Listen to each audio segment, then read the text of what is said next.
自从儿媳妇来到我们家做菜的口味基本上都以儿媳妇为主。今天这个酸辣土豆丝和可乐鸡翅都是她最喜欢吃的。先把洗干净的鸡翅背上划上2刀，再把它倒入锅中，放点葱姜料酒，盖焯水5分钟。把焯完水的鸡翅就这样在锅里涮一涮，倒出来就可以了。锅上冒烟，倒入油，再把鸡翅背面朝下，先是2面金黄。一定要锅冒烟再倒入油，这样鸡翅就不会粘锅。把鸡翅翻个面先另一面，再放入生姜、八角，倒入适量的可乐，放适量的盐、酱油、蚝油，盖煮15分钟。时间到，把里面的料给它捡出来，放点味精，开大火收汁。这样做的可乐鸡翅，孩子们都特别喜欢吃，宝妈们可以试试。把鸡翅一个个给它夹出来，放入盘中摆好。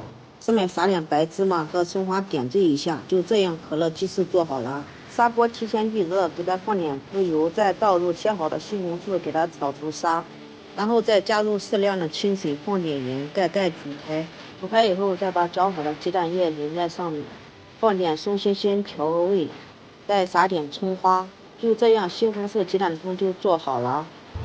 再来炒个酸辣土豆丝，油热倒入土豆丝，再倒入青红椒和葱，倒入生抽和醋，不用加盐，开大火翻炒。能吃盐的你可以再放点盐，我感觉这样已经就可以了，不用放盐。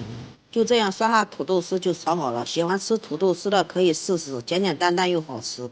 中午就和儿媳妇我们2雅4个菜，简简单单，可以吃饭啦，拜拜。